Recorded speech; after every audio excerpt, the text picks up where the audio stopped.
Hello, ആയ മുകേഷ് യാദവ് മാധവ്. സഞ്ജു കളിച്ചില്ലെങ്കിൽ ചെന്നൈ ജയിക്കത്തില്ല എന്ന അവസ്ഥയിലേക്കാണ് ഇപ്പോൾ ചെന്നൈയുടെ കാര്യങ്ങൾ പൊയ്ക്കൊണ്ടിരിക്കുന്നത്. അതിന് വ്യക്തമായുള്ള കണക്കുകളും നമ്മുടെ കയ്യിൽ തന്നെയുണ്ട്. അതായത് സഞ്ജു സെഞ്ചുറി അടിച്ച 2 കളിയും അതുപോലെ തന്നെ 48 റൺ എടുത്ത ആ കളിയും ഒഴിച്ച് മറ്റൊരു കളിയും ചെന്നൈ ജയിച്ചിട്ടില്ല. അവിടെയൊക്കെ വ്യക്തമാവുന്നത് സഞ്ജു ആ 3 കളിയിലും സ്കോർ ചെയ്തില്ലായിരുന്നെങ്കിൽ ചെന്നൈ ടീം ജയിക്കത്തില്ല എന്ന് തന്നെയാണ് വ്യക്തമാവുന്നത്. അവിടെയൊക്കെ എടുത്തു പറയേണ്ടത് IPL സീസൺ തുടങ്ങുന്നതിന് മുമ്പ് തന്നെ എല്ലാവരും വാഴ്ത്തിപ്പാടിയത് ചെന്നൈ ഈ IPL കിരീടം തൂക്കുമെന്നാണ്. എന്നാൽ ഇപ്പോൾ നമ്മൾ കണ്ടുകൊണ്ടിരിക്കുന്നത് ബാറ്റിംഗ് നിരയിലെ പോരായ്മയാണ്. ഒരുപക്ഷെ സീസൺ തുടങ്ങിയ സമയത്ത് ആദ്യത്തെ 3 കളികളിൽ എല്ലാവരും വിചാരിച്ചത് ബൗളിങ്ങിൻ്റെ കുഴപ്പമാണെന്നാണ്. അവിടെയൊക്കെ പരിക്കുകൾ വില്ലനായി. ഹെൻറി പോലുള്ള ലോകത്തിലെ ബൗളർക്ക് നല്ല രീതിയിൽ ബൗളിംഗ് ചെയ്യാൻ കഴിഞ്ഞില്ല, നല്ല റൺസ് കൊടുത്തു. എന്നാൽ പിന്നീട് അങ്ങോട്ട് കണ്ടത് ബൗളിംഗ് നിര നല്ല രീതിയിൽ മെച്ചപ്പെടുന്നതും ബാറ്റിംഗ് നിര അമ്പെ പരാജയപ്പെടുന്നതുമാണ് നമ്മൾ കണ്ടത്. അവിടെയൊക്കെ ബാറ്റിങ്ങിൻ്റെ പോരായ്മ മനസ്സിലാക്കാൻ കഴിയാത്തത് സഞ്ജു അടിച്ച ആ 2 സെഞ്ചുറിയാണ്. സഞ്ജു ക്രീസിലുള്ളപ്പോൾ നല്ല സ്കോറുമുണ്ട്, കളി മുന്നോട്ട് നല്ല രീതിയിൽ പോവുകയും ചെയ്യുന്നുണ്ട്. എന്നാൽ അവിടെയൊക്കെ ഓർക്കേണ്ടത് മറ്റൊരു കളിക്കാരനും നല്ല രീതിയിൽ സ്കോർ ചെയ്യുന്നില്ല, അല്ലെങ്കിൽ നല്ലൊരു പാർട്ണർഷിപ്പ് ഉണ്ടാക്കുന്നില്ല എന്ന് വ്യക്തമാണ്. എല്ലാവരും വരുന്നു, 20 റൺ എടുക്കുന്നു, പോകുന്നു. സഞ്ജുവിന് അതുകൊണ്ട് നല്ല രീതിയിൽ ഒന്ന് ബാറ്റ് ചെയ്യാനോ ഇല്ലെങ്കിൽ നല്ല ഉയർന്ന സ്ട്രൈക്ക് റേറ്റിൽ ഒന്ന് കളിക്കാനോ ഒന്നും സാധിക്കത്തില്ല. സഞ്ജു അടിക്കാൻ ശ്രമിക്കുമ്പോൾ മറുഭാഗത്ത് വിക്കറ്റ് പോകുന്നതുകൊണ്ട് തന്നെ സഞ്ജുവിന് വീണ്ടും പ്രഷർ കൂടുകയാണ്. അടിക്കണോ വേണ്ടയോ എന്ന രീതിയിൽ തന്നെയാണ് സഞ്ജു കളിച്ചു പോകുന്നത്. ഒരുപക്ഷെ സഞ്ജുവിൻ്റെ സ്കോർ ബോർഡ് എടുത്ത് നോക്കിയാൽ തന്നെ മനസ്സിലാവും, കൂടുതലും 4 ആണ് അടിച്ചിരിക്കുന്നത്. 6കളുടെ എണ്ണത്തിൽ കാര്യമായിട്ടുള്ള കുറവുകൾ സംഭവിച്ചിട്ടുണ്ട്. കാരണം മറ്റൊന്നുമല്ല, വിക്കറ്റ് കാത്തു സൂക്ഷിക്കുക എന്നുള്ള രീതിയിൽ തന്നെയാണ് സഞ്ജു ബാറ്റ് ചെയ്യുന്നത്. അതായത് താനും കൂടെ പോയി കഴിഞ്ഞ് കഴിഞ്ഞാൽ പിന്നെ ആരുമില്ല എന്നുള്ള വിചാരം സഞ്ജുവിന് തന്നെ ഉണ്ടായിരുന്നു. അങ്ങനെയാണ് സഞ്ജു 2 സെഞ്ചുറിയും നേടിയതും. ഒരുപക്ഷെ ഇന്ത്യൻ ടീമിലാണ് സഞ്ജു ബാറ്റ് ചെയ്തിരുന്നെങ്കിൽ ഈ 2 സെഞ്ചുറിയും സഞ്ജുവിന് നേടണമെന്ന് തോന്നത്തുമില്ലായിരുന്നു, നല്ല ഉയർന്ന സ്കോർ ലഭിക്കുകയും ചെയ്യുമായിരുന്നു. അതുകൊണ്ട് തന്നെയാണ് വേൾഡ് കപ്പിൽ സെമി ഫൈനലിലും ഫൈനലിലും അതുപോലെ വെസ്റ്റ് ഇൻഡീസിനോടുമൊക്കെ ഉയർന്ന സ്കോർ കണ്ടെത്താൻ സാധിച്ചത്. ഇവിടെ ചെന്നൈയുടെ സ്കോറിൽ നോക്കുകയാണെങ്കിൽ സഞ്ജു പേടിച്ചാണ് ബാറ്റ് ചെയ്യുന്നത്. കാരണം സഞ്ജു ഔട്ടായി കഴിഞ്ഞാൽ വേറെ ആരും ഇല്ല എന്ന രീതിയിലേക്കാണ് കാര്യങ്ങൾ മുന്നോട്ട് പോകുന്നത്. അതിന് വ്യക്തമായുള്ള തെളിവാണ് കഴിഞ്ഞ മത്സരത്തിൽ നമ്മൾ കണ്ടത്. സഞ്ജു ഔട്ടായതിനു ശേഷം 2 ബാറ്റ്സ്മാൻമാർ കളിച്ചോ എന്ന് വരെ നമ്മൾ ചിന്തിച്ചു പോയി. വരുന്നത് പോലെ തന്നെ ആയിരുന്നു തിരിച്ചു പോക്കും. അവിടെയൊക്കെ എടുത്തു പറയേണ്ട ഒരു കാര്യം എന്ന് വെച്ച് കഴിഞ്ഞാൽ, ആരാണ് ഈ ടീമിനെ സെലക്ട് ചെയ്യുന്നത്? അതും കഴിഞ്ഞ മത്സരത്തിൽ നല്ല രീതിയിൽ വിജയിച്ചു വന്ന ആ ടീമിനെ മാറ്റിയിട്ട് പുതിയൊരു ടീമിനെ ഉണ്ടാക്കിയിരിക്കുന്നു. അതും ഫസ്റ്റ് ഡൗണായിട്ട് ഇറക്കിയത് ഉർവീലിനെ പോലുള്ളവരെ. ആ ഒരു തീരുമാനം തെറ്റായതുപോലെയാണ് സംഭവിക്കുകയും ചെയ്തത്. ഒരുപക്ഷെ അവിടെയൊക്കെ ശ്രദ്ധിക്കേണ്ട കാര്യം എന്ന് വെച്ച് കഴിഞ്ഞാൽ, ഫസ്റ്റ് ഡൗൺ ഇറങ്ങുന്ന ബാറ്റ്സ്മാൻ ഏറ്റവും നല്ല ബാറ്റ്സ്മാൻ ആയിരിക്കണം.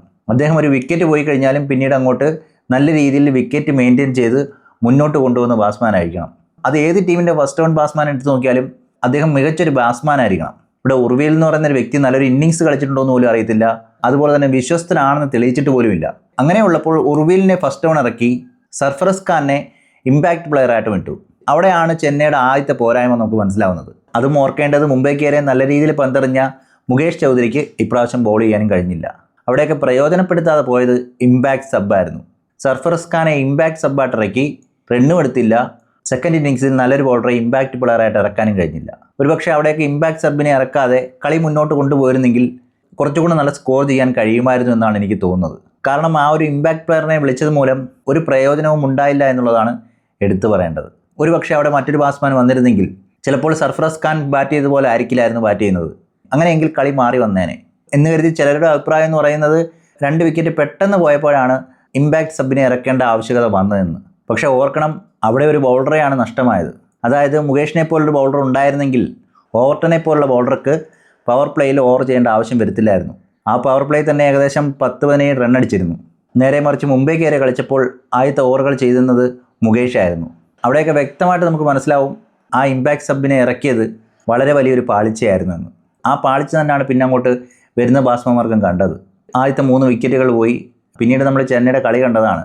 ഒരു 50 ഓവറിലെ കളി എങ്ങനെ മുന്നോട്ട് കൊണ്ടുപോകുന്നു എന്ന രീതിയിലായിരുന്നു കളി മുന്നോട്ട് കൊണ്ടുപോയത്. അതായത് 2 റൺ വെച്ചൊക്കെ ആയിരുന്നു ഒരു ഓവറിൽ ലഭിച്ചുകൊണ്ടിരുന്നത്. ആ സമയത്ത് പലരും വിചാരിച്ചിരുന്നു ഇതൊരു നല്ല ബോളിംഗ് വിക്കറ്റ് ആയിരിക്കും, തിരിച്ചെറിഞ്ഞിടാൻ കഴിയും എന്നുള്ളൊരു കോൺഫിഡൻസ് പലർക്കും ഉണ്ടായിരുന്നു.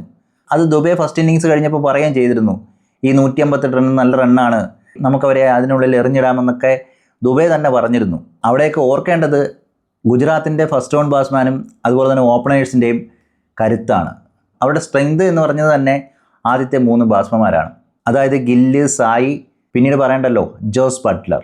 അദ്ദേഹത്തെ പോലെ ഒരു നല്ലൊരു ഓപ്പണറാണ് ഇപ്പോൾ ഫസ്റ്റ് ഡൗൺ കളിച്ചുകൊണ്ടിരിക്കുന്നത്. കാരണം ഒരു ടീമിൻ്റെ ഫസ്റ്റ് ഡൗൺ ബാറ്റ്സ്മാനും എത്രത്തോളം നല്ല ബാറ്റ്സ്മാൻ ആയിരിക്കണം എന്നറിയാതെ പോവുകയാണോ ചെന്നൈ ചെയ്യുന്നതെന്ന് തോന്നിപ്പോകുന്നുണ്ട്. ഇതിന് മുമ്പൊക്കെ ചെന്നൈയുടെ ഫസ്റ്റ് ഡൗൺ ബാറ്റ്സ്മാനെ കുറിച്ച് ഒന്ന് ചിന്തിച്ചു നോക്കിയാൽ തന്നെ മനസ്സിലാവും. അതും സുരേഷ് റെയ്നയെ പോലെയുള്ള ബാറ്റ്സ്മാൻമാർ. 2020 ഒരു ബെസ്റ്റ് പ്ലെയർ തന്നെയായിരുന്നു സുരേഷ് റെയ്ന. അവിടെയൊക്കെയാണ് മാറ്റം വേണ്ടത്. ഒരുപക്ഷെ ഉർവിലിനെ പോലുള്ള ആളുകളെ മാറ്റിയതിന് ശേഷം ഫസ്റ്റ് ഡൗണായിട്ട് ഇറങ്ങേണ്ടത് ഋതുരാജാണ്. ആ ഋതുരാജ് തന്നെ ഓപ്പൺ ചെയ്ത് ഇപ്പോൾ വളരെ വിമർശനങ്ങൾ നേടിക്കൊണ്ടിരിക്കുന്ന സമയത്താണ് ഇതുപോലൊരു മാറ്റവും. അവിടെയൊക്കെ ഓരോ കളികൾ തോക്കുമ്പോഴും സഞ്ജുവിനെ പലരും വിമർശിക്കുന്നതായിട്ട് നമ്മൾ കണ്ടിട്ടുണ്ട്. ഒന്നോർക്കുക, സഞ്ജു രാജസ്ഥാനിൽ കളിക്കുന്നതിനേക്കാളും നല്ല രീതിയിലാണ് ഇപ്പം ചെന്നൈയിൽ കളിച്ചുകൊണ്ടിരിക്കുന്നത്. ഇതിനോടകം തന്നെ 2 സെഞ്ചുറിയും ഒരു ഹാഫ് സെഞ്ചുറിക്ക് അടുത്തുള്ള റണ്ണും സഞ്ജു നേടിയിട്ടുണ്ട്. 50 ആവറേജിലാണ് കളിക്കുന്നത്. ഉയർന്ന സ്ട്രൈക്ക് റേറ്റാണ് സഞ്ജുവിനുള്ളത്. അതും കുറേ വർഷങ്ങളിൽ രാജസ്ഥാനിൽ കളിച്ചതിന് ശേഷം ചെന്നൈയിലേക്ക് വന്നതിന് ശേഷം കുറച്ച് സമയമെടുക്കും സഞ്ജുവിന് സെറ്റിലാവാൻ. എന്നിട്ടും നല്ല രീതിയിൽ 2-3 ഇന്നിങ്സ് കളിച്ചു എന്നുള്ളത് തന്നെയാണ് എടുത്തു പറയേണ്ടത്. ആ ഒരു 3 ഇന്നിങ്സിൽ സഞ്ജു കളിച്ചില്ലായിരുന്നെങ്കിൽ ഇന്ന് ചെന്നൈക്ക് 6 പോയിന്റ് ലഭിക്കത്തില്ല എന്ന് തന്നെയാണ് എനിക്ക് തോന്നുന്നത്. കാരണം സഞ്ജു ഫോമാവാത്ത മറ്റ് കളികളൊന്നും ചെന്നൈ ജയിച്ചിട്ടില്ല. അവിടെയൊക്കെ വ്യക്തമാവുന്നത് സഞ്ജു ഈ ചെന്നൈ ടീമിൽ ഇല്ലായിരുന്നെങ്കിൽ ഇന്നത്തെ ചെന്നൈയുടെ അവസ്ഥ എന്താകുമായിരുന്നു എന്ന് തന്നെയാണ്. അതുപോലെ തന്നെയാണ് എടുത്തു പറയേണ്ടത് ക്യാപ്റ്റൻ എന്ന് പറയുന്ന ഋതുരാജിൻ്റെ പെർഫോമൻസ്. ഈ 8 കളിയിലും ഋതുരാജ് എന്ന് പറയുന്ന വ്യക്തി ഫ്ലോപ്പ് ആയിരുന്നു എന്ന് തന്നെയാണ് എൻ്റെ അഭിപ്രായം. ഒരുപക്ഷെ ഈ അവസാനത്തെ കളിയിൽ 50 അടിച്ചു എന്ന് പറഞ്ഞുകൊണ്ട് അതൊരു നല്ലൊരു ഇന്നിങ്സായിട്ട് എനിക്ക് തോന്നിയില്ല. കുറേ ബാളുകൾ തിന്ന് ഒരു 50 അടിച്ച ഒരു മനുഷ്യൻ ഏകദേശം 10-45 ബോളിലാണ് അദ്ദേഹം ആ 50 പൂർത്തിയാക്കിയത്. അങ്ങനെയുള്ളപ്പോൾ ആ ഒരു 50 അതൊരിക്കലും ടീമിന് പ്രയോജനം ചെയ്യത്തില്ല. ഒരുപക്ഷെ റൺ റേറ്റ് മെയിൻറ്റെയിൻ ചെയ്യാൻ കഴിഞ്ഞു എന്നുള്ളത് ഒഴിച്ചാൽ ഒരു വിജയത്തിലേക്ക് കൊണ്ടുപോകാൻ ആ ഇന്നിങ്സ് മതിയാവത്തില്ല എന്നുള്ളത് തന്നെയാണ് എൻ്റെ അഭിപ്രായം. അത് തന്നെയാണ് തെളിഞ്ഞതും. ഇനിയിപ്പം ചെന്നൈയുടെ അവസ്ഥയെന്ന് പറഞ്ഞത് ഒരു മത്സരം കൂടി തോക്കാം, അത് കഴിഞ്ഞാൽ എല്ലാ മത്സരവും ഫൈനൽ തന്നെ ആയിരിക്കും ചെന്നൈക്ക്. ഇവിടെയൊക്കെ ഓർക്കേണ്ടത് എല്ലാ മത്സരങ്ങളിലും സെഞ്ചുറി അടിക്കാനും 50 അടിക്കാനും സഞ്ജു സാംസൺ എന്ന് പറയുന്ന വ്യക്തി സൂപ്പർമാനൊന്നുമല്ല.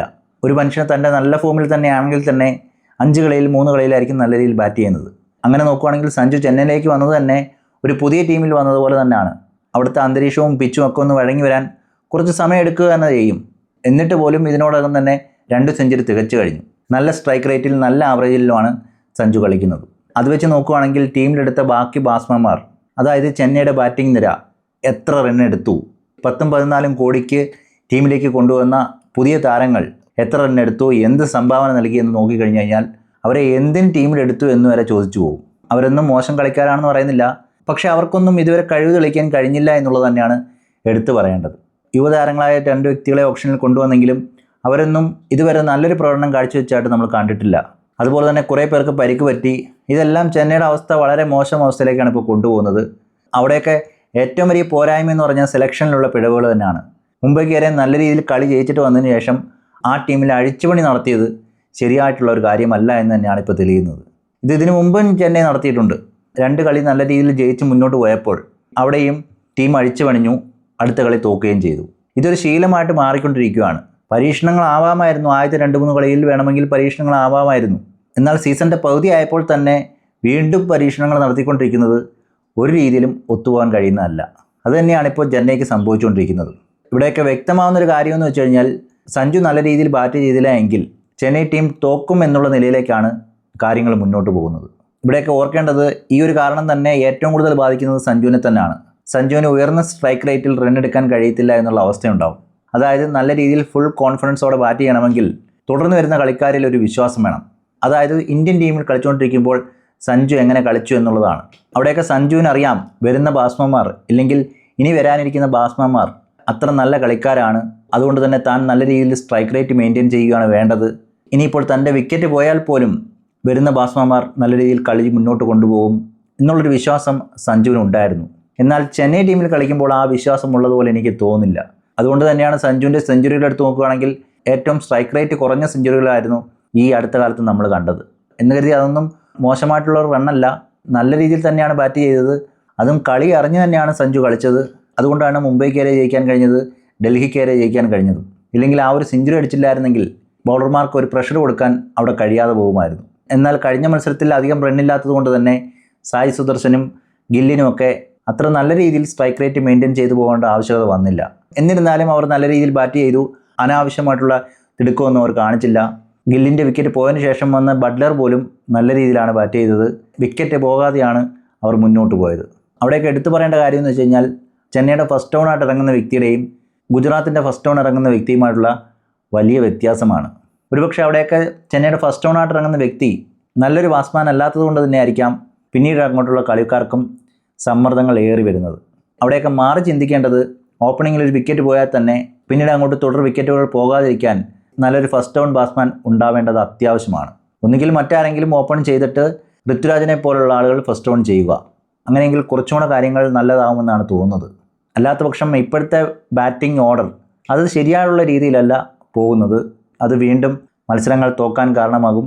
എല്ലാ കളിയിലും സഞ്ജു സാംസൺ സെഞ്ചുറി അടിക്കേണ്ട ആവശ്യകത വരും. എന്തായാലും ഇത്രയും കളിയെടുത്ത് വെച്ച് നോക്കുകയാണെങ്കിൽ തന്നെ മനസ്സിലാവും സഞ്ജു ഫോം ആയില്ലെങ്കിൽ ചെന്നൈ ജയിക്കത്തില്ല എന്നുള്ള അവസ്ഥയിലാണ് ചെന്നൈയുടെ പോക്ക്. ഇനി വരുന്ന കളികളിൽ എന്താവുമെന്ന് അറിയില്ല. എന്തായാലും ഈ വീഡിയോ ഇവിടെ നിർത്തുന്നു. അടുത്ത വീഡിയോയുമായി കാണുന്നവരേക്കും ഓക്കെ ബൈ, സീ യു.